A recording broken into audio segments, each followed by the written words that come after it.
அதே மாதிரி தான் இந்த அணி நிற்கும் போது பாஸ் ஆகிடுவாங்கன்னு எனக்கு நல்லா தெரியும், எல்லாருமே ஜெயிச்சிருவாங்கன்னு தெரியும். ஆனால் இப்போ டிஸ்டிங்ஷனில் பாஸ் ஆகிருக்காங்க, அதுதான் ரொம்ப முக்கியம். அது வந்து எல்லார் மேலேயும் வைத்திருக்கிற ஒரு நம்பிக்கை. இதில் வந்து இப்போ நம்ம சில பேர் 4 பேர் தனியாக நின்றுருக்காங்க, அதை நம்ம எதிரியாக பார்க்க வேண்டாம். நம்ம வந்து டிஸ்கஷனில் இப்போ நான் டைரக்டர், என் அசிஸ்டன்ஸ் ஏதாவது வந்து என்கிட்ட சண்டை போடுவாங்க, சார் இப்படி வச்சுக்கலாம் அப்படி வச்சுக்கலாம்பாங்க. அப்போ நமக்குள்ளே எதுவும் கோவப்படுறதில்ல, நீ வெளியில் போயான்னு சொல்கிறதில்ல, அவங்களும் நம்மளை விட்டு வெளியில் போகிறதில்ல. அதுக்கப்புறம் கூட நம்ம வந்து அந்த படத்தில் ட்ராவல் பண்ணுவோம், நமக்கு ஃபுல் படத்தில் அவங்க ஒர்க் பண்ணுவாங்க. அந்த மாதிரி நினச்சிக்கலாம். இனிமேல் வரக்கூடிய காலங்களுக்கு அதை கூட நம்ம தவிர்த்திடலாம். ஏன்னா நம்ம சங்கத்துக்கு தேவையில்லாத ஒரு செலவுகள் இருக்குது, எல்லாம் தவிர்க்கலாம். அனைவருக்கும் இந்த வாக்களித்து இந்த நம்ம மெம்பர்ஸ் அனைவரையும் தேர்ந்தெடுத்த அனைவருக்கும் எனது நன்றி. இப்போ வந்து எல்லாருமே இந்த சீனியர் மெம்பர்ஸுக்கெல்லாம் ஹெல்ப் பண்ணணும் அப்படின்னு சொன்னாங்க. நான் இப்போ செல்வமணி அவர்களை கேட்டுக்கிறேன், நிச்சயமாக நீங்கள் வந்து ஒரு பிரம்மாண்டமான ஒரு விழா மறுபடியும் நடத்தி அதில் ஒரு பெரிய ஃபண்டு கலெக்ட் பண்ணி நம்ம சங்க உறுப்பினர்களுக்கு என்னெல்லாம் செய்யணுமோ அதை செய்யுங்க. நாங்கள்லாம் உறுதுணையாக இருப்போம். மறுபடியும் சொல்கிறேன், நீங்கள் ஸ்கூலுக்கோ காலேஜுக்கோ எங்கள் மருத்துவ உதவி யார்ட்டையாவது கேட்குறதா இருந்தால் கூட நான் கூப்பிடுங்க, நான் அவசியம் வரேன். எனக்கு முந்தி மாதிரி இப்போ ஹெல்த் சரியில்லை, இருந்தாலும் நீங்கள் எப்போ கூப்பிட்டாலும் நான் வரேன். இந்த சங்கம் என்னாலும் வளரும். நன்றி. அனைவருக்கும் வணக்கம். எங்களுடைய பதவியேற்பு விழாவுக்கு வருகை தந்துள்ள சம்மேளன நிர்வாகிகளுக்கும் இணைக்கப்பட்ட சங்கங்களோட நிர்வாகிகளுக்கும் தமிழ்நாடு திரைப்பட இயக்குநர் சங்கத்தை சேர்ந்த அனைத்து சகோதரர்களுக்கும் விருந்தினராக வந்த திரு ஐஸ்வரி கணேஷ் சார் அவர்களுக்கும், இசை கலையுடைய நிறுவனர் சார் கரஸ்பாண்டன்ட் திரு வெங்கடேஷ் அவர்களுக்கும், தான சாருக்கும், வருடை சாருக்கும், நம்மளுடைய தலைமை தேர்தல் அதிகாரி திரு தர்வேஷ் சாருக்கும் என்னுடைய வணக்கம். ரொம்ப சுருக்கமாக நான் சொல்கிறேன், ஏன்னா வந்து இன்னும் கொஞ்சம் நேரத்தில் கவனத்தற்ற ஒரு ஆளுங்க வந்து நிற்பார், அதனால் சுருக்கம். எல்லாருக்கும் நன்றி. மிக சிறப்பாக நாங்கள் எங்களோட பணியை பண்ணோம். 2-3 விஷயந்தான் இந்த விஷயத்தில் வந்து நாங்கள் ஒரு 25 பேர் தான் இப்போ நம்ம வந்து மந்த்லி உதவி கொடுக்குற மாதிரி இருந்தது. அதை எப்படியாவது வந்து ஒரு 100 பேர் ஆக்கணுங்கிறது தான் என்னோடய முயற்சி. அதில் வந்து இப்போ முதல் முயற்சியாக திரு ஐஸ்வரி கணேஷ் சார் மூலம் ஒரு 50 பேருக்கு ஏற்றிட்டோம். அதனால் ஒரு 75 ஆகிடுச்சு. அதனால் இன்னும் இவருக்கு இது பண்ணுறோம். அப்புறம் நெக்ஸ்ட்டு சாம்நாத் சார் சொன்ன ஒரு விஷயம், உண்மையிலே வந்து 2 விஷயம். ஒன்று வந்து இந்த 1 லட்சமாக குறைஞ்சபட்சம் ஆக்கணுங்கிற முயற்சியை நிச்சயமாக வந்து ஒரு வருஷத்துக்குள்ளே அதை நிறைவேற்றத்துக்கு உண்டான உறுதியை நான் இங்கே கொடுக்குறேன். ஆனால் அதுக்கு ஒரு கண்டிஷன் இருக்குது. நீங்கள் ஏன்னா பொறுப்பில்லாத பலன் இருக்கு இல்லையா, அது சரியாக இருக்காது. எனக்கு எந்த ரெஸ்பான்சிபிலிட்டி இல்லை. நான் வந்து விதைக்கும் போது நான் ஊருக்கு போயிடுவேன், அறுவடை பண்ணும்போது மட்டும் வந்தால் நிலம் காஞ்சி தான் இருக்கும். அதனால் எல்லாருக்கும் ரெஸ்பான்சிபிலிட்டி இருக்குது. இந்த 1 லட்சமாக எப்படி ஆக்க முடியும்? இப்போ நம்ம மெம்பர் ஆக்கும்போது 2 லட்சம் கேட்டால் 2 லட்சம் கொடுத்து மெம்பர் ஆனவங்க ஒரு 10% தான். 50,000 வாங்கிறதுக்குள்ளே நமக்கு வந்து கஷ்டமாயிடும். ஆனால் சாமிநாத் சார் சொன்னார் இல்லையா, அங்கே மெம்பர்ஷிப் ஆகிறதுக்கு நான் சாமிநாத் கிட்ட 100 ஃபோன் பண்ணோம். எங்கள் ஆளுகிட்டே கொஞ்சம் மெம்பர் ஆக்கிடுங்க. இல்லை சார், நான் 5 லட்சம் ஆக்கிட்டேன் சார். 5 லட்சம் கொடுக்குறேங்க, நான் மெம்பர் ஆக்குங்கன்னா இல்லைங்க, ஒரு 41 வயசு ஆயிடுச்சு. இது மாதிரி அவ்வளோ கண்டிஷன் வச்சு தான் அவங்க மெம்பர்ஷிப் ஆக்கணும். ஆனால் நாங்கள் 2 லட்சம் எங்கள் ஃபீஸு, நீ 50,000 கட்டினா போதும் வாங்கன்னா கஷ்டம். அது கொடுத்து கூட ஆக முடியாது. ஏன்னா நம்மளுடைய வருமானம் அவ்வளோ குறைவாக இருக்குது. அதனால் வந்து ஒரு கண்டிஷன் மட்டும் என்னென்னா, நம்ம விரைவில் அதாவது வந்து 100 நாட்களுக்குள்ள சங்க வழி சம்பளத்தை நம்ம அமல்படுத்துகிறோம். எல்லா உறுப்பினர்களுக்கும் சங்க வழி சம்பளம் தான் வந்து ஒரு இயக்குநர்கள் தவிர உறுப்பினர்கள் அனைவருக்கும் சங்க வழி சம்பளம் வரும்போது அது வந்து ஒரு ஃபினான்ஷியல் இது வரும். அதனால் வந்து நம்ம ஒரு ஃபினான்ஷியல் பில்டப் பண்ண முடியும். அது மட்டும் இல்லாமல் எல்லா உறுப்பினர்களும் கட்டாயம் அவங்க வேலை செய்வதை பதிவு செய்யும்.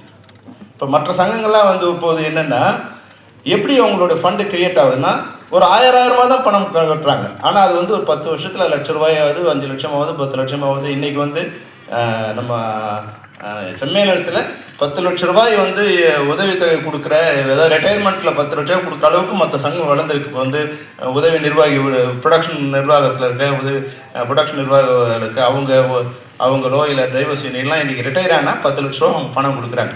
அந்தளவுக்கு அவங்க வசதியாக இருக்காங்க. வசதி எப்படி வந்திருக்குன்னா, எல்லா உறுப்பினரோட பணம் சிறு துளி தான், ஆனால் அது பெருவெள்ளமாக இருக்குது, அது ஓஷனாக இருக்குது. அப்போ நம்ம எல்லாருக்கும் ரெஸ்பான்சிபிலிட்டி இருக்குது. அப்போ நம்ம வந்து நிச்சயம் படம் நம்ம ஒர்க் பண்ண போகும்போது நம்ம அதை பதிவு பண்ணிட்டு தான் ஒர்க் பண்ண போகணும்.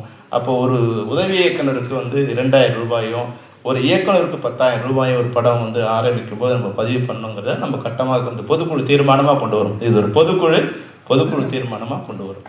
இதை அமல்படுத்தும் போது நிச்சயமாக நம்ம 6/27 ஜனவரி ஆரம்பிக்கும் போது இந்த ஃபண்டு கலெக்ட் ஆகிறது என்ன மாதிரி சர்க்குலேட் ஆகுது முடிவு பண்ணி அது 50,000 75,000 பண்ணலாமா, 1 லட்சம் பண்ணலாமா, 2 லட்சம் பண்ணலாமா ஒரு பொதுக்குழு தீர்மானம் நிறைவேற்றி நிச்சயமாக ஏதோ ஒரு வகையில் நிச்சயம் அவங்களுக்கு அந்த திட்டத்தை நான் கொண்டு வருவேன்.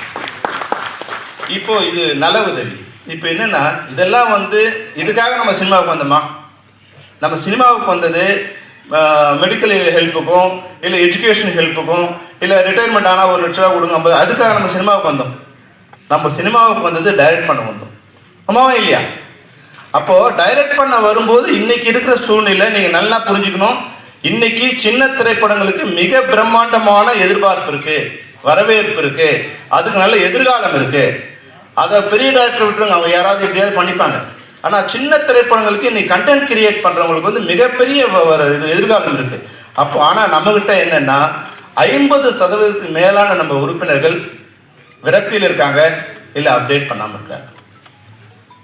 அதனால் நம்ம அடுத்த 2 மாதம் 3 மாதத்துக்குள்ளே ஆரம்பித்து நம்ம எல்லாருக்கும் ஒரு அப்டேட் பண்ணணும். இப்போ சினிமாவில் என்ன இருக்குது, என்ன எக்யூப்மெண்ட் இருக்குது, அதை எப்படி கையாளுறது, அதனோட பேர் என்ன, அதனோட தன்மை என்ன, அதனோட பேட்டா என்ன, அதனோட வாடகை என்ன, இதை எவ்வளோ நாள் யூஸ் பண்ணணும், இது எல்லாமே வந்து நம்ம உறுப்பினர்களுக்கு அதை பரிச்சயம் பண்ணுறதுக்கும். இன்றைக்கி வந்து நிறைய வார்த்தைகள் நமக்கு தெரியாது.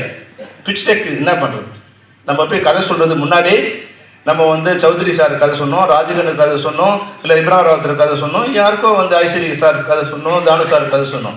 இன்றைக்கி நம்ம யாருக்கு கதை சொல்ல வேண்டியிருக்குன்னா எங்கேயோ மும்பையில் இருக்கிற ஒருத்தர் போய் கதை சொல்ல வேண்டிய, அவங்க யாருன்னு நமக்கு தெரியாது. அவன் வரும்போது நம்ம முகம் அவங்களுக்கு தெரியாது. அப்போ பிச் டெக் அனுப்புங்கிறான். பிச் டெக்னா யாருக்கு தெரியுமா? நமக்கு 50% தெரியவே தெரியாது. அப்போ இதையெல்லாம் சரி பண்ணி அவங்கள ரெடி பண்ண வேண்டிய ஒரு கட்டாயத்தில் இயக்குனர் சங்கம் இருக்குங்கிறத நம்ம நிர்வாகிகள் கூட இன்னைக்கு புரிஞ்சுக்கணும். அதனால் அனைத்து உறுப்பினருக்கும் இது ஒரு கம்பல்சரி, இது வந்து ஒரு ஸ்கூல் மாதிரி, இது ஒரு எஜுகேஷன் மாதிரி. இதை வந்து நம்ம சும்மா வந்து ஒரு தர்ம சாப்பிட்ற மாதிரி வந்தால் சோறு போட்டோம் அமைச்சு அன்னசத்திர மாதிரி இது கிடையாது. அன்னசத்திரமாக இருக்கிறது அது இருக்கலாம், ஆனால் இது ஒரு கல்வி நிலையமாக இருக்கணும்னு நான் நினைக்கிறேன். இயக்குனர் சங்கங்கிறது ஒரு கல்வி நிலையமாக இருக்கணும், அது ஒரு ஒழுக்கமான நிலையமாக இருக்கணும். அதை அப்படி மாறிடுச்சுன்னா நிச்சயமாக நம்ம எல்லாரையும் வந்து பீட் பண்ண முடியும். வாசு சார் சொன்ன மாதிரி இன்றைக்கி தெலுங்கில் போக முடியும், இது கன்னடத்தில் போக முடியும், ஹிந்தியில் போக முடியும், ஏன் இங்கிலீஷ் படங்களும் இன்றைக்கி இருக்க முடியும். நம்மளை விட சென்னையை விட சின்ன குட்டியோண்டு தீவு தான் ஹாங்காங். ஆனால் உலகத்தில் 3வது இடத்துல இருக்குது திரைப்படங்கள் உருவாக்குவதில். அது சைஸ் முக்கியம் இல்லை, அறிவு தான் முக்கியம், அது விஷன் தான் முக்கியம். அந்த விஷன் நமக்கு இல்லாமல் இருக்கிறது தான் கஷ்டம். இப்போ நம்ம வந்து டைரக்டர்ஸ் யூனியனாக இன்றைக்கி ஹெல்ப் பண்ணுறதுக்கு நிறைய காலேஜ் போய் பார்த்தோம். இனி அடுத்து நம்ம என்ன பண்ணணும்னு நான் நினைக்கிறேன்னா, நிறைய ஓடிடி சேனல்ஸ் இருக்குது, அது நெட்ஃப்ளிக்ஸாக இருக்கலாம், அமேசான் இருக்கலாம், ஜியோ ஸ்டார் இருக்கலாம். இவங்க எல்லாம் கான்டாக்ட் பண்ணி எங்ககிட்ட வந்து ஒரு 200 டைரக்டர்ஸ் இருக்காங்க, இல்லை 500 கண்டென்ட்ஸ் இருக்குது, இதை வந்து நாங்கள் ரெடி பண்ணி தரோம், உங்களோட என்ன பட்ஜெட்டில் பண்ணி தரோம், இல்லை எக்ஸிபிட்டார்ஸ், இதையெல்லாம் கரெக்ட் பண்ண எங்களால் முடியும். ஆனால் அதுக்கு தோல் கொடுக்க உங்களால் முடியுமா? முடியுமா நான் கேட்குறேன். முடியாது அப்படிங்கிறது உண்மையை நீங்கள் புரிஞ்சுக்கணும். எவ்வளோ பேர் 10 பேர் தான் கை தண்ணீங்க பார்த்தீங்களா? உங்களுக்கு இப்போ நம்பிக்கை கம்மியாக இருக்குது, நம்பிக்கை கம்மியாக இருக்குது உங்களுக்கு. நான் வந்து ஒரு ஷார்ட் ஃபிலிம் பண்ணுறதுக்கு ஒரு ஆளை ரெடி பண்ணி கூப்பிட்டு வந்தோம். முதல்ல 25 படம் பண்ணோம், அப்புறம் 15 படம் பண்ணோம், அப்புறம் 10 படம் பண்ணோம், இப்போ 5 படம் பண்ணோம், அப்புறம் 0 ஆயிடுச்சு. உண்மையை சொல்றதுனால நீங்கள் வருத்தப்படக்கூடாது. 25 50 ஆயிருக்கணும், 50 100 ஆயிருக்கணும். இதே மேடையில் ஐஸ்வரி சாரும் தானு சாரும் என்ன சொன்னாங்க, நீங்கள் 10 படம் பண்ணீங்கன்னா எல்லா படத்தையும் நாங்கள் தயாரிக்க ரெடியாக இருக்கிறோம்னு சொன்னாங்க. ஆனால் நம்ம அதை சரி பண்ணலை, அதுக்குண்டான முயற்சி நம்ம எடுக்கலை. அந்த 25 படங்களை பார்த்து 10 படங்கள் நாங்கள் தயாரிக்க நாங்கள் வருவோங்கிற அளவு கான்ஃபிடென்ஸ் நம்மளால் கொடுக்க முடியல. ஏன்னா நம்மளுடைய கனவுலாம் வந்து ஷோலே பண்ணணும், இல்லை கேப்டன் படம் பண்ணணும், அது மாதிரியான இப்போ முதல்வன் பண்ணணும், இல்லை இந்தியன் பண்ணணும், அப்படி கனவு இருக்குது. அந்த கனவு வேற விஷயம். நம்மால் வந்து ஒரு ரப்பர் பந்து பண்ண முடியும், நம்மால் வந்து ஒரு டூரிஸ்ட் ஃபேமிலி பண்ண முடியும் நீங்கள் நினச்சிங்கன்னா 100 பேர் வந்து அடுத்த வருஷத்துக்குள்ளே டைரக்டர் ஆகலாம். இதுக்கான சாத்தியக்கூறு இன்னைக்கு சினிமாவில் இருக்குது. ஏன்னா எல்லாராலையும் இப்போ வந்து 100 கோடி இன்வெஸ்ட் பண்ண முடியாது. ஆனால் 5 கோடி இன்வெஸ்ட் பண்ணக்கூடிய தயாரிப்பாளர்கள் இன்னைக்கு வந்து 200-300 பேர் ரெடியாக இருக்காங்க. நம்ம வந்து அந்த ஐடியாவில் இல்லாமல் இருக்கும். நம்ம எல்லாரோட கனவு வந்து வேற மாதிரி இருக்கு. அது மட்டும் இல்லாமல் நான் படம் பண்ணி 25-30 வருஷம் ஆயிடுச்சு. ஆனால் என் பேர் எல்லாருக்கும் தெரியும். அமரன் பெரிய ஹிட்டு. அமரன் டைரக்டர் பேர் நம்ம மெம்பருக்கு எவ்வளோ பேர் தெரியும் சொல்லுங்க? அப்போ ஏன் டைரக்டர் பேர் தெரியாமல் போயிடு சொல்லுங்க? நம்மளை நம்ம முன்னிறுத்திக்கிறது இல்லை, நம்ம வேற மாதிரி ஆயிடும். நம்ம பணம் கம்மியாக இருக்கலாம், ஆனால் நம்மளோட பேரை இழக்கிறதுக்கு எந்த காலத்துலையும் நம்ம ஒத்துக்கூடாது. என்னோட பேர் இது, நான் டைரக்டர் அப்படிங்கிற உரிமையை சுயமரியாதையை நம்ம எந்த காலத்தில் விட்டு கொடுக்கக்கூடாது. நான் பல செட்டுக்கு போகும்போது டைரக்டர் நட்பாக இருக்கலாம், ஆனால் அடிமையாக இருக்கக்கூடாது. அதுதான் இன்னைக்கு சினிமாவில் வந்து விஷயம் என்னன்னா, நான் பல செட்டுக்கு போகும்போது நிறைய அடிமையாக இருக்கிறாங்க. அப்போது டைரக்டரே அடிமையாக இருக்கான்னா மற்ற டெக்னீஷியன் என்ன ஆகுது பாருங்கள்.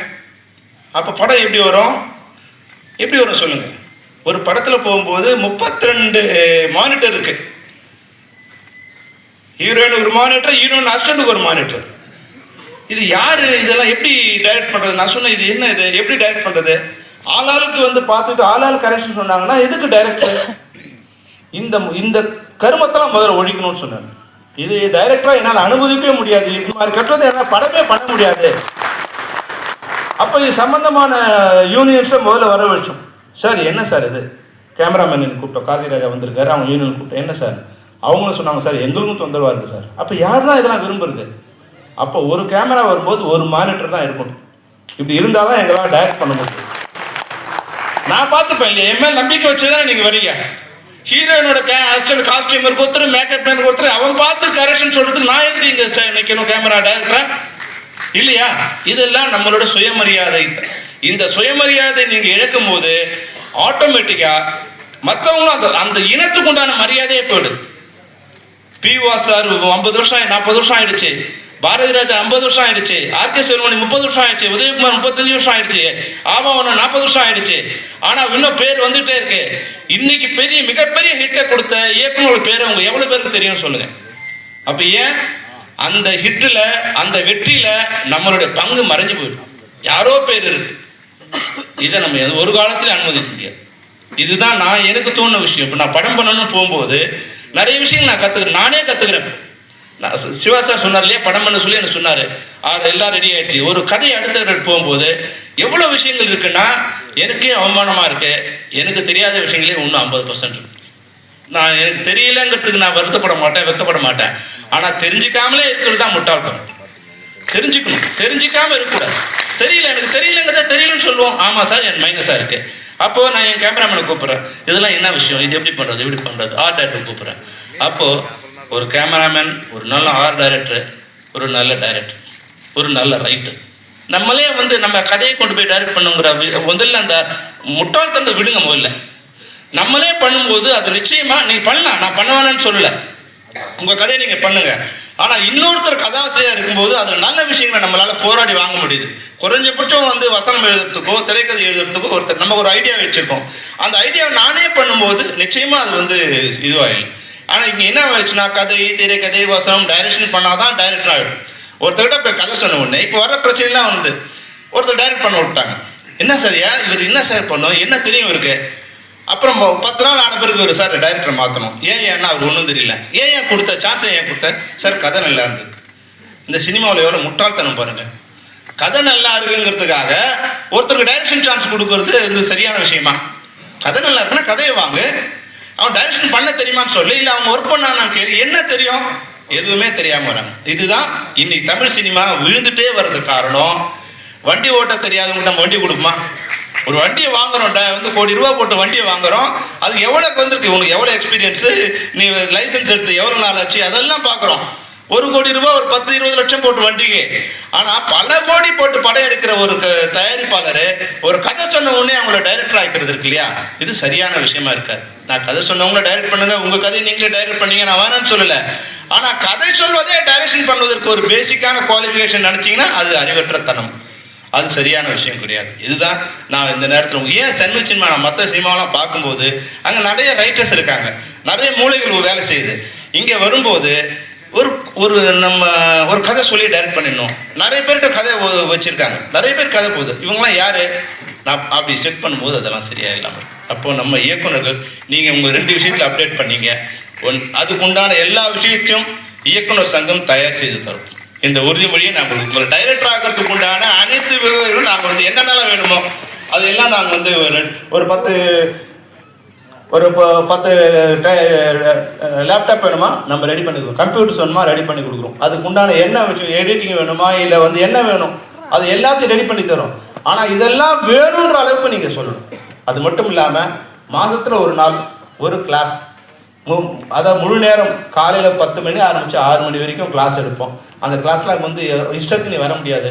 முதல்ல ரெஜிஸ்டர் பண்ணிவிட்டு எவ்வளோ பேர் இருக்காங்க, அவங்களுக்கு உணவுலேருந்து எல்லாத்தையும் நம்ம சரி பண்ணி இயக்குனர் சங்கமே ரெடி பண்ணி தரும். ஒரு நாள் அவங்களுக்கு கிளாஸ் எடுத்து அவன் வந்து ஏதோ 10 மணிக்கு வரோம், 11 மணிக்கு போகிறோம், நினச்சா வரோம் அப்படிலாம் இல்லை. அடுத்த மாதம் கிளாஸுக்கு இப்போலாம் யாரெல்லாம் ரெஜிஸ்டர் பண்ணிக்க, நீங்கள் ரெஜிஸ்டர் பண்ணிங்க, ரெஜிஸ்டர் பண்ணிக்கிட்டு அதுக்கு உண்டான வேலையை போய். இப்போ சாமிநாத் சொன்னார், சார் 6:30 மணிக்கு முடிச்சிருங்க. நிச்சயமாக 6 மணிக்கு முடிக்க ட்ரை பண்ணுறோம். ஆனால் 9 மணிக்கு ஆரம்பிக்குது, எங்களால் முடியலையே. 9 மணிக்கு ஆரம்பிக்க எங்களால் முடியல. தயவுசெய்து ராம்நாத் சார் வந்து அவங்க மேனேஜருக்கு சொல்லி, அவங்க தயாரிப்பாளர் சொல்லி, எப்படியாவது நீங்கள் 9 மணிக்கு எங்களை அடுத்து ஒரு ஷார்ட் எடுக்கிறதுக்கு ஆரம்பித்து கொடுத்துட்டீங்கன்னா நாங்கள் 6 மணிக்கு முடிச்சிடுறோம். அதனால் ஆனால் நீங்கள் அதுக்காக இழுத்துட்டே இருக்காதுங்க. டெய்லி இதே இது 6:25 6:40 ஆனோடனே double call sheet, 1.5 call sheet ஆகிடுது. அப்போ வந்து மேனேஜருக்கும் அவங்களுக்கும் சண்டை. அதனால் நாங்கள் முடிச்சிடும். சாமிநாத் சார் சொன்னதை நாங்கள் நிச்சயமாக கணக்கில் வச்சுக்கிறோம். சாமிநாத் நீங்கள் கவலைப்படாதீங்க. ஏன்னா ஒன்று யாரும் நாங்கள் சாப்பிட போனோம் அனுபவிக்கல. ஏன்னா சாமிநாதன் சம்மேளனம் சார்பாக வந்து சாப்பிட போனால் மற்ற யாராவது சாப்பிட போட்டேன் 2 ஆக்கிடுவார். அதனால் நான் வந்து இவர்கிட்ட சொன்னேன், அப்பா இருப்ப முதல்ல வந்து இது பண்ணுவோம். அடுத்து நம்முடைய தலைமை தேர்தல் அதிகாரி வந்து ஒரு வார்த்தை பேசின பிறகு நீங்கள் இவ்வளோ நாள் காத்திருந்தீங்க. அதனால் தயவுசெய்து ஒரு கசகசன்னு இல்லாமல் நாங்கள் எல்லோரும் சேர்ந்து ஒரு சங்கமாக சேர்ந்து எல்லாரோடும் ஒரு நல்ல ஃபோட்டோஸ் எடுக்கணும்னு விருப்பப்படுறோம். அதனால் அழைக்கிறவங்க மட்டும் மேலே வந்து அந்த உங்களுடைய சால்வை போற்றி எல்லாரோடும் ஒரு நல்ல ஃபோட்டோ எடுக்கணும்னு விருப்பப்படுறோம். அது கசகசன்னு இல்லாமல் எப்படி வந்து ஐடி கம்பெனி போகும்போது உங்களோட ஃபேஸ் போன உடனே அட்டண்டன்ஸ் போடுது, அது மாதிரி பயோமெட்ரிக்கை நம்ம எல்லாருடைய பயோமெட்ரிக் எடுக்கிறதுக்கு உண்டான ஒர்க்கு எனக்கு ஆரம்பிச்சிருக்கோம். யாரெல்லாம் அந்த கேமரா முன்னாடி பயோமெட்ரிக் கொடுத்தீங்களோ அவங்களும் பயோமெட்ரிக் வாங்கி உங்கள் எல்லாருக்கும் அட்டண்டன்ஸ் கார்டு கொடுத்துருக்கோம். நீங்கள் போனோடனே எவ்வளோ நாள் ஒர்க் பண்ணீங்க, எவ்வளோ நேரம் ஒர்க் பண்ணீங்க அப்படிங்கிறது எல்லாம் சரி பண்ணிவிட்டு த்ரூ சங்கம் மூலமாக உங்கள் சம்பளம், நீங்கள் டெய்லி வேஜஸாக இருந்தால் உங்களோட சம்பளம் சனிக்கிழமையான உங்கள் அக்கௌண்ட்டுக்கு வந்து சேர்ந்துடும். மாத சம்பளம் வாங்குறவங்களா இருந்தால் 5ஆம் தேதிக்குள்ளே உங்கள் சம்பளம் உங்கள் அக்கௌண்ட்டுக்கு சேர்ந்துடும். அக்ரிமெண்ட்டில் ஒர்க் பண்ணுறவங்க தான் அக்ரிமெண்ட் படி அந்த ஷூட்டிங் ஆரம்பிக்கிறதுக்கு முன்னாடி உங்கள் சம்பளம் உங்களுக்கு சேர்ந்துடும். அப்படி இல்லாமல் அவங்க ஷூட்டிங் ஆரம்பிக்க முடியாது. இனிமேல் ஒரு மெம்பர் தான் ஒர்க் பண்ணணும், இல்லை ஒர்க் பண்ணுறவங்க எல்லாம் மெம்பராக இருக்கணும். இதுதான் வந்து நடக்க போகுது. இதை இனிமேல் யாரும் எந்த விதமான அட்ஜஸ்ட்மெண்ட்டும் நாங்கள் பண்ண முடியாது. எதுக்கு இப்போது நம்ம சம்மேளனத்தை இணைக்கப்பட்ட அனைத்து சங்கங்களும் இருக்கீங்க. டைரக்டர் இல்லாமல் நான் மெம்பராக நீங்கள் ஒர்க் பண்ணிங்கன்னா நாங்கள் அவங்களோட ஒர்க் பண்ண மாட்டோம். இதை வந்து நாங்கள் உங்களுக்கு கண்டிஷனாக சொல்கிறோம். நீங்கள் ஒரு மெம்பர், நாங்கள் யாருக்காக நாங்கள் தான் டைரக்ட் பண்ணணும் சொல்லலை, நீங்கள் எல்லோரையும் இது பண்ணலாம். ஆனால் அவங்க உறுப்பினர் ஆன பிறகு தான் அவங்களுக்கு தொழில் ஒத்துழைப்பை கொடுக்கணும். உறுப்பினர் ஆகாமல் யாருக்கும் தொழில் ஒத்துழைப்பை கொடுக்கக்கூடாது. அப்போ எங்களுடைய இது வந்து செட் ஆகிடும். அப்புறம் வந்து நம்ம உதவி இயக்குநருக்கு வந்து படம் பதிவு பண்ணும்போது 2000ங்கிறத வந்து 1000 குறைங்கன்னு சொன்னார். சரி, ஆரம்பிக்கும் போது ஏன் அவங்களுக்கு 1000 ரூபாயா பதிவு பண்ணுறது வந்து 1000 ரூபாயா வந்து ஆரம்பிக்கலாங்கிறத வந்து அவருடைய கோரிக்கையை ஏற்றுக்கொள்கிறோம். அது எந்த தினத்திலேருந்து அப்ளை பண்ணுறங்கிறத நாங்கள் விரைவில் உங்களுக்கு கடிதம் மூலம் தெரிவிக்கிறோம். நன்றி. எல்லோரும் வந்து எல்லா சங்கத்தை சேர்ந்தவங்க இங்கே வந்திருக்கீங்க. அதுவும் விக்ரம் சார் சொன்னார், எதிர்த்து போட்டிவிட்டவங்க, இதெல்லாம் ஒரு விஷயம் இல்லை. ஏன்னா நிறைய விஷயம் நம்ம உதவி வாங்கிட்டு பின்னாடி அந்த சாப்பிட்ட கை ஈரம் நனையத்துக்கு முன்னாடி விமர்சனம் பண்ணவங்களாம் இருக்காங்க. அதனால் எது ஜனநாயகத்தில் வந்து இது சங்கம் தேவையா, இது எலெக்ஷன் தேவையானாங்க. நாங்கள் எங்களை பொறுத்த வரைக்கும் நேற்று வந்து ஒரு 1200 பேரை நாங்கள் பார்த்தோம். நிறைய பேரை வந்து பார்க்காதவங்களாம் பார்த்தோம். அதுக்கு ஒரு வாய்ப்பாக இந்த இது இருக்கட்டும். அது ஒரு பொதுக்குழு மாதிரி இருந்தது. வந்து எல்லாரையும் பார்த்தோம், விஷ் பண்ணோம், நிறைய பேரை வந்து பேசணும். அதுக்கு பரவாயில்ல. வந்து ஒரு 3 வருஷத்துக்கு ஒரு தடவை அது ஒருத்தர் நிற்கிறாங்களோ அவங்கவுங்க விருப்பம். அதனால் எலெக்ஷன் நின்னதுக்காக நாங்கள் யார் மேலேயும் வந்து எந்த கருத்து வேறுபாடும் எங்களுக்கு இல்லை. ஆனால் என்னென்னா விமர்சனம் வந்து சில நேரங்களில் பண்ணும்போது அது தவறாது. நீங்கள் யாரையும் ரிஜெக்ட் பண்ணது நிர்வாகம் இல்லை. சார் வந்து தேர்தல் அதிகாரி வந்து அவர்கிட்ட கொஞ்சம் பயம் எனக்கு பேசுகிறதுக்கு. ஏற்கனவே சொல்லியிருக்கேன் உங்களுக்கு. டான்ஸர்ஸ் யூனியன் கலாபா சொன்னாங்க இல்லையா, இருக்கிற 23 சங்கங்களே எங்களால் கண்ட்ரோல் பண்ண முடியாத ஒரு சங்கமாக வந்து டான்ஸர்ஸ் யூனியன் இருந்தது. எங்களுக்கு உயிர் போயிடுச்சு. அது எப்படி சேர்ந்தது எலெக்ஷன் நடத்த போகிறோன்னு சொன்னோம். அதில் எலெக்ஷன் நடத்தி பாலசுப்ரமணியன் சார் தான் எலெக்ஷன் ஆஃபீஸரை போட்டோம். அவர் உடனே சரி இல்லைன்னு சார் இன்ட்ரடியூஸ் பண்ணி, சார் இது மாதிரி என் நண்பர் இருக்காருன்னு. சரி சார்னு சொல்லிட்டோம். சொன்ன உடனே ஒரு சின்ன வார்த்தை ஒன்று இருந்தது. அது வாட்ஸ்அப்பில் சின்ன வார்த்தை ஒருத்தர் நம்ம தெரிஞ்ச ஒருத்தர் போட்ட உடனே 4 நாளைக்கு எலெக்ஷன் அவர் என்னை கூப்பிட்டு ரிஜெக்ட் பண்ணி விட்டார். அவர் நம்ம இது கேன்சல் பண்ணி விட்டார். நீ you are unqualified, you are not qualified to contest election. Sir அவன் வந்து எனக்கு ஃபோன் பண்ணி, சார் இந்த வார்த்தை தான் சார் நான் போட்டேன், அதுக்காக எனக்கு வந்து டிஸ்குவாலிஃபை பண்ணிட்டாரு சார் அப்படின்னு. உடனே நான் ஃபோன் பண்ணேன், சார் இந்த வார்த்தைக்கு ஏதோ உங்கள் யூனியனுங்கிறதால நான் அவனை மன்னிச்சு விட்டேன். அவனை ஆக்ஷன் எடுத்து 6 மாதம் உள்ளே இருக்கணும், பரவாயில்லையான்னு கேட்டார். ஐயோ தெரியாம போட்டுருவேன் நம்ம அப்படின்னு நினைச்சேன். அப்போ அடுத்த ஒரு நாள்ல வந்து அந்த யூனியன் அப்படி செட்டரேட் ஆயிடுச்சு. எல்லா வாட்ஸ்அப்பும் கிளீன் ஆயிடுச்சு. அங்கே கடிசடியான வார்த்தைகள் இல்லை, அநாகரிகமான வார்த்தைகள் இல்லை, அவதூறான பிரச்சாரங்கள் இல்லை, எல்லாம் சுத்தமாயிடுச்சு. அப்போ வந்து ஒரு நடவடிக்கை வந்து கிளியராக இருக்குன்னா அவன் பயத்தில் வந்து அது சரியாக இருக்கும். இப்போ டான்சர்ஸ் யூனியனில் எந்த பிரச்சனையும் இல்லை, ஏதோ ஒன்று ரெண்டு சடவாக இருக்கும். அதுபோல் நம்ம சங்கத்தில் கூட நான் அவர்கிட்ட பேசுறதுக்கு எனக்கு சுப்புக்கிட்டு தான் சொன்னேன், சார் ஏதாவது இருந்தால் நிற்கட்டும் சார். இல்லை சார் இது பொதுக்குழு. நான் அவர்கிட்ட சொன்னேன், சார் பொதுக்குழு தீர்மானத்தை பார்த்து பொதுக்குழு வீடியோ பார்த்து நீங்கள் முடிவு பண்ணுங்க, ஏன்னா ஒருத்தர் நிற்கக்கூடாதுன்னா அது நம்ம பேரில் கொஞ்சம் கெட்ட பேர் வந்துடும் சார்னு. அதனால் யாரோட அப்ளிகேஷன் ரிஜெக்ட் ஆனதுக்கும் எதுக்கும் நிர்வாகம் சம்மந்தம் இல்லை. இது வந்து நீங்கள் எங்களை குறை சொல்லும்போது எங்களுக்கு ரொம்ப கஷ்டமாக இருக்கும். நண்பர்களாக இருக்காங்க, நானும் ட்ரை பண்ணேன். அது மேலே அவர்கிட்ட பேசின பிறகு நான் அது பதில் சொல்ல முடியல. அது போன எலெக்ஷன்லேயும் சரி, இப்போ செந்தில்நாதன் சார் இருக்கும்போது சரி, அதுக்கப்புறம் பாலசுப்ரமணியம் சார் இருக்கும்போது சரி, இப்போ தர்வேஷ் சார் இருக்கும்போது சரி, எதையும் நிர்வாகம் தலையிடுறதே இல்லை. ஒன்ஸ் நாங்கள் எலெக்ஷன் அனௌன்ஸ் பண்ணால் நான் ஆஃபீஸ்க்குள்ளே காலடி வைக்கிறது இல்லை, எதுவாக இருந்தாலும் அவங்களே பண்ணிக்கிட்டோம். அதனால் அது எல்லாமே அவங்க தான் பொறுப்பு. ஏன்னா அவர் வந்து ஜட்ஜு, சட்டம் படித்தவர், எல்லா நீதிபதிகளுக்கும் தலைவராக இருக்கிற ஒரு சங்கம், அந்த சங்கத்துக்கே தலைவராக இருக்கும், நீதிபதி சங்கத்துக்கே தலைவராக இருக்கிறவர். அவருக்கு நல்லது கிட்ட தெரியுங்க, நாங்கள் போய் சொல்லி தர போகிறோம். அதில் வந்து பொது வழியில் வரும்போது என்னென்னா, இனிமேல் அது மாதிரி செஞ்சாங்கன்னா அவங்களோட தரம் தான் குறையும், சங்கத்தோட தரம் குறையாது. சங்கம் யார் மேலேயும் எதையும் எவ்வளோ தவறு பண்ணியிருக்காங்க, நாங்கள் யாரையும் வந்து தண்டனை கொடுத்ததே இல்லை, அவங்க கூப்பிட்டு வான் பண்ணி விட்டதோடு சரி. அதனால் நண்பர்கள் வந்து நண்பர்களாகவே இருக்க பழகணும், யார் மேலேயும் அவதூறு சொல்லக்கூடாது. அவதூறு இருந்தால் இனிமேல் பழைய சங்கமாக இருக்காது. யார் அவதூறு பண்ணாலும் அவங்க சங்கத்தில் இருக்க முடியாது. அவ்வளோதான் நான் சொல்ல முடியும். இனிமேல் பழைய சங்கம் கிடையாது. அது சில ரூல்ஸை நம்ம ஃபாலோ பண்ணணும்னு நினைக்கிறேன். அது தர்வேஷர் தான் எனக்கு வந்து முக்கியமான காரணம். அது டான்சர்ஸ் யூனியனை அதாவது கண்ட்ரோலே பண்ண முடியாதுன்னு நினச்ச ஒரு யூனியன் கண்ட்ரோலாக இருக்குன்னா அது வந்து அவர் தான் காரணம். அப்போ அந்த வழியை தான் ஃபாலோ பண்ணால் தான் சரியாக இருக்கும். சில நேரங்களில் வந்து குழந்தை அழுதுங்கிறதுக்காக மருந்து கொடுக்காம இருந்தால் அது குழந்தையோட உடல்நலம் பாதிக்கிற மாதிரி, சங்கத்தில் சில பேர் பிரச்சனை பண்ணுறாங்க, சரி கண்டுக்காம விட்டால் அந்த சங்கம் கெட்டு போக காரணமாக இருக்கக்கூடாதுங்கிறதுக்காக சங்கத்தில் இனிமேல் அவதூறான பிரச்சாரங்களோ எதிர்மறையான பிரச்சாரங்களோ விமர்சனம் இருக்கலாம், விமர்சனத்தை ஏற்றுக்க நாங்கள் தயாராக இருக்கோம். ஆனால் உண்மைக்கு மாறான அவதூறுகளை ஏற்றுக்கொள்ள நாங்கள் தயாராக இல்லை. அதுபோல் இருப்பவர்கள் இனிமேல் சங்கத்தில் இருக்க முடியாதுங்கிற தான் உண்மை. அதை உங்கள் எல்லாருக்கும் இந்த நேரத்தில் நான் சொல்லிக்க விரும்புகிறேன்.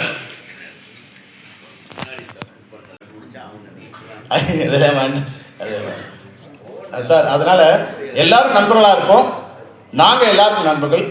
நாங்கள் நிர்வாகம் வந்திருக்கோம், நாங்கள் ஆள்வதற்காக வரல, நிர்வாகம் பண்ண வந்திருக்கோம். இதில் வந்து எல்லோரும் ஒன்றா இருக்கு. இன்றைக்கி வந்து மேடையில் வந்து விக்ரம் சார், இப்போ வந்து உதயகுமார், பேரரசு, ஏஆர் முருகதாஸ், ஸ்டாரன்னு, ஏ வெங்கடேஷ், மனோஜ்குமார், பியூஆ சார், கேஎஸ் ரவிக்குமார், இவங்களாம் எவ்வளோ பேர் இருக்காங்க. இவங்களாம் கொண்டு வந்து சேர்க்க உட்கார வைக்க முடியுமா? ஒரு ஆளை ஒரு ஃபங்க்ஷனுக்கு கூப்பிட்டு போகிறதுக்கு ஒரு பிஆர்ஓ எவ்வளோ கஷ்டப்படுறான்னு உங்களுக்கு தெரியாது. இப்போ சாதாரணமாக ஏஆர் முருகதாஸை ஒரு ஃபங்க்ஷன் கூப்பிட்டு போனால் எவ்வளோ அலையணும் உங்களுக்கு தெரியாது. அப்போ அவங்க நம்ம மேடையில் வந்து உட்காந்துட்டு இருக்காங்கிறதுக்காக நம்ம ஈஸியாக எடுத்துக்கூடாது. அவங்களுக்கு உண்டான மரியாதையை நம்ம கொடுத்துடணும். அவங்க அந்த மரியாதை தான் அந்த லெட்டர் பேடை காமிக்கும் போது இந்த சங்கத்துக்கு ஒரு மரியாதை இருக்குது. இந்த சாதனைக்கு தான் மரியாதை தவிர ஆர்கே செல்வமணிக்கு மரியாதை கிடையாது. ஆர்கே செல்வமணி கேப்டன் புரவன் பண்ணாதான் மரியாதை, இல்லைன்னா ஆர்கே செல்வமணிக்கு என்ன மரியாதை இருக்குது? ஏஆர் முருகதாஸுக்கு என்ன மரியாதை இருக்குது? அவரோட படங்கள் தான் மரியாதை. அப்போது இது மாதிரி கஷ்டப்பட்டு வரும்போது அவங்க சாதாரணமாக இங்கே வந்து நமக்கு உதவி பண்ண வந்ததுக்காக அவங்கள அவதூறு பண்ணுறதை நம்ம இனிமேல் ஏற்றுக்கொள்ள முடியாதுங்கிறத இந்த நேரத்தில் நான் உங்களுக்கு சொல்லக்கூட்டு ஒரு வேண்டுகோள் அவனுக்கு எடுத்துக்கணும். மற்றபடி இணைக்கப்பட்ட சங்க நிர்வாகிகள் நீங்கள் பொறுத்து கொள்ள வேண்டும். இவ்வளோ நேரம் நீங்கள் அமைதியாக இருந்து உட்காந்துருக்கீங்க. அதே போல் இன்னொரு 10-15 நிமிஷம் இருந்துருங்க. தேர்தல் அதிகாரி பேசி முடித்த உடனே பேசலையா? தேர்தல் அதிகாரி மரியாதை செலுத்திய பிறகு இவர் நீங்கள் வாழ்த்து சொன்ன பிறகு நம்ம நன்றி பேரரசு நன்றி சொல்லுவார். பேரரசு ஏன்னா நிறைய மேடைகள் அவர் நிறைய காராசாரமாக பேசுனதால இந்த மேடையில் அவர் பேசுறதுக்கு வாய்ப்பு நாங்கள் கொடுக்கல. நன்றி, வணக்கம்.